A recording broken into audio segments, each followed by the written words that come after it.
किशोरी कुछ ऐसा इंतजाम हो जाए, किशोरी कुछ ऐसा इंतजाम हो जाए, इंतजाम हो जाए, राधा नाम हो जाए। श्री राधे श्री राधे राधे श्री राधे, श्री राधे श्री राधे राधे श्री राधे। जय श्री हरि विष्णु। ओम नमः शिवाय। प्रिय दोस्तों, मैं मितु शुक्ला SPM ब्लॉग में आप सभी का स्वागत करती हूं। आइए जानते हैं 2024 में राधा अष्टमी का पर्व कब मनाया जाएगा, क्योंकि जो जन्माष्टमी का पर्व मनाते हैं, कृष्ण जन्माष्टमी का, उनको राधा अष्टमी का पर्व अवश्य मनाना चाहिए, क्योंकि राधे के बिना कृष्ण अधूरा है। वहीं जो कृष्ण जन्माष्टमी का व्रत रखते हैं, उनको राधा अष्टमी का भी व्रत रखना चाहिए। तो इस वीडियो के माध्यम से जानेंगे कि राधा अष्टमी का व्रत कब रखना है, राधा रानी का प्रिय भोग कौन सा है, राधा रानी का प्रिय कलर कौन सा है, और राधा रानी का प्रिय फूल कौन सा है, और राधा रानी कैसे प्रकट हुई। विश्वान जी की यहाँ सबसे जब उनका प्रकट हुआ तो सबसे पहले राधा रानी ने किनको देखी, उसके बाद ही अपने नैन खोली। तो बने रहिए मेरे साथ मेरे वीडियो में। प्लीज़ मेरी वीडियो अच्छी लगती है तो वीडियो को लाइक करेंगे, चैनल को सब्सक्राइब करेंगे, बेल आइकन को प्रेस करेंगे, जिससे मेरी वीडियो का न्यू नोटिफिकेशन सबसे पहले आप सभी के पास पहुँचे। सबसे पहले जानेंगे कि राधा अष्टमी तिथि की शुरुआत कब हो रही है। तो राधा अष्टमी तिथि की शुरुआत 10 सितंबर रात 10:11 से 11 सितंबर की रात 11:46 तक रहेगा। उदया तिथि के अनुसार राधा अष्टमी का व्रत 11 सितंबर दिन बुधवार को मनाया जाएगा। पूजा का शुभ मुहूर्त 11 सितंबर को 11:03 से लेकर दोपहर 1:32 के बीच में कभी भी पूजा कर सकते हैं। वहीं पूजा की बात की जाए तो मंगला पूजा आप सुबह में 4 बजे से लेकर 7 बजे तक आप मंगला पूजा और राधा रानी की आरती कर सकते हैं। उसके बाद आप पानी ले सकते हैं, फल फ्रूट ले सकते हैं। वहीं राधा रानी का जो प्रगट का समय है सो 12 बजे मध्य दिन का है। तो राधा रानी का व्रत पूरे दिन का नहीं रखा जाता है। उस व्रत को जैसे कृष्ण जन्माष्टमी, कृष्ण जी का जन्म 12 बजे रात को हुआ है, उसी तरह राधा रानी का जो प्रगट का समय है सो सुबह में 11 तारीख को मध्य बेला में, रात्रि को नहीं दिन को 12 बजे हुआ है। इसीलिए राधा अष्टमी का व्रत आधे दिन का होता है। आप सुबह में उठ करके सबसे पहले आम के दातुन से अपने मुंह को साफ करें। उसके बाद अपने पूजा रूम को साफ करने के बाद नहाने के पानी में थोड़ा सा जल या गंगा सरोवर में स्नान करने का इस राधाअष्टमी के अवसर पर महत्व है। अगर ऐसा संभव नहीं है तो अपने घर के बाल्टी में ही थोड़ा सा गंगा जल, जमुना का जल हो तो और अच्छा, और जमुना का जल नहीं है तो कहीं का भी जल है तो उससे आप 1 बूंद बाल्टी में डाल करके स्नान करें। स्नान करने के बाद अपने पूजा रूम में आ करके राधा रानी को पंचामृत से स्नान करा करके, राधा रानी का प्रिय वस्त्र है नीला कलर का वस्त्र ही राधा रानी को सबसे प्रिय है। हो सके तो राधा रानी को नीला वस्त्र ही पहना है। अगर वैसा संभव नहीं है तो जो भी वस्त्र है, पीला है या जो भी कलर है, उसको भी आप पहना सकते हैं। उसके बाद राधा रानी को सुबह में फल फ्रूट, माखन मिश्री का भोग लगाएं, क्योंकि राधा रानी का जो पसंद है, कृष्ण का प्रिय भोग है माखन मिश्री और फल फ्रूट का। सुबह में भोग लगाने के बाद आप पानी ले सकते हैं। उस फल फ्रूट को आप प्रसाद के रूप में ले सकते हैं। उसके बाद जो राधा रानी का प्रिय भोग है उसको आप तैयार करें। राधा रानी का प्रिय भोग लगाने से ही राधा रानी बहुत प्रसन्न हो जाती है। राधा रानी का प्रिय भोग है कढ़ी और अरवी का सब्जी चावल। राधा रानी को अवश्य ही राधा अष्टमी के दिन समर्पित करना चाहिए और राधा रानी को भोग लगावें। भोग लगा करने के बाद आप उनको आरती उतारें। आरती उतारने के बाद उनका प्रिय फूल है अपराजिता। अपराजिता का जो प्रिय फूल है नीला कलर का, वही राधा रानी का प्रिय फूल है। और दूसरा फूल है कमल।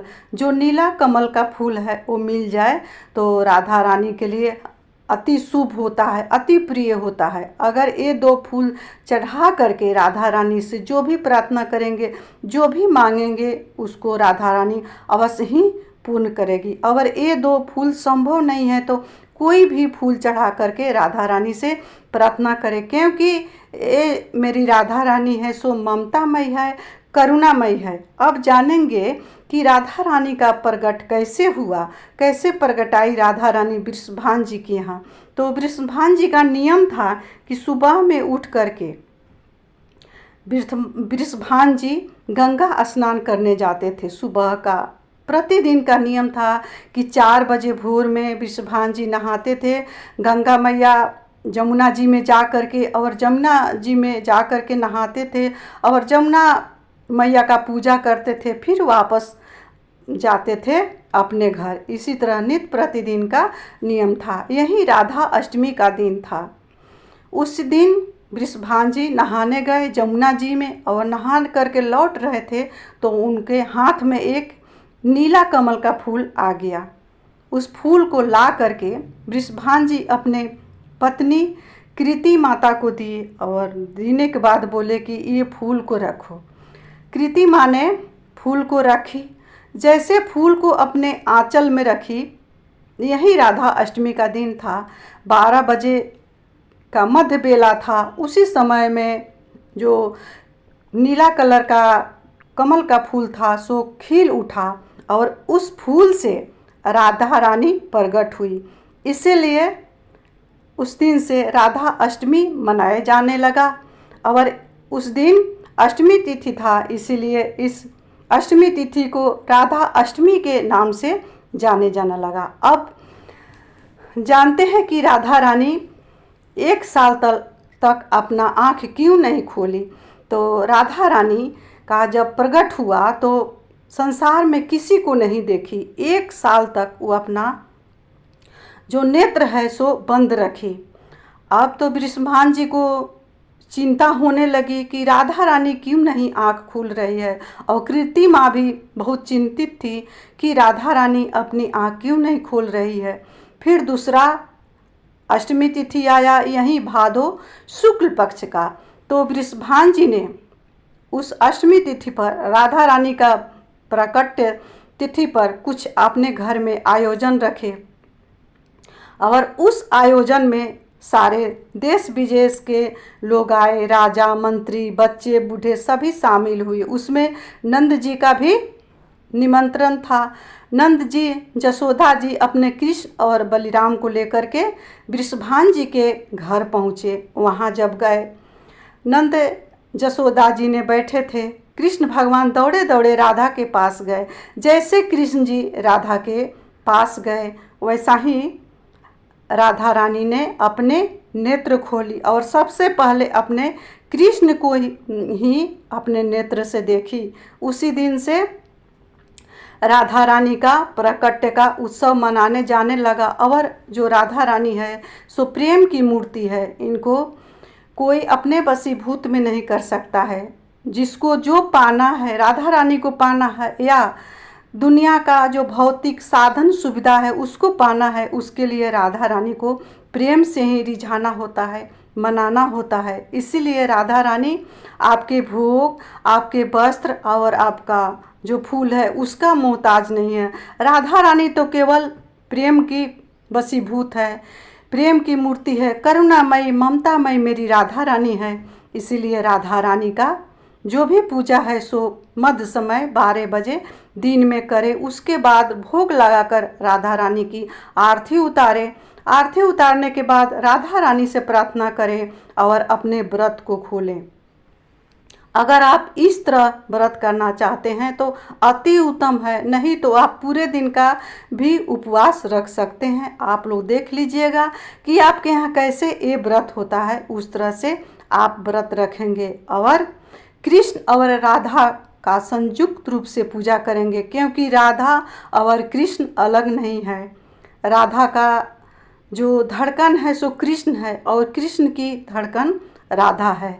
अगर आपके घर में राधा रानी का विग्रह नहीं है तो आपके घर में जो लड्डू गोपाल हैं उनको ही राधा रानी समझे और उनको ही कल नीले वस्त्र से राधा रानी की तरह सजा करके श्रृंगार करे और राधा रानी से प्रार्थना करे, आरती उतारे। और राधा रानी के प्रिय मंत्र क्या है, तो राधा रानी का प्रिय मंत्र है कृष्ण वासुदेवाय हरये परमात्मने प्रणतः क्लेशनाशाय गोविंदाय नमो नमः। इस तरह करने से अगर आप 108 बार नहीं तो 8 बार, क्योंकि अष्टमी तिथि राधा रानी का सबसे प्रिय तिथि है, तो 8 बार या 9 बार 11 बार इस मंत्र को अगर आप जप लेते हैं राधा रानी के सामने तो निश्चित ही राधा रानी प्रसन्न हो जाती है और मनुष्य के घर में धन्य धान सुख समृद्धि मनचाहा वर की प्राप्ति होती है। इतना ही नहीं,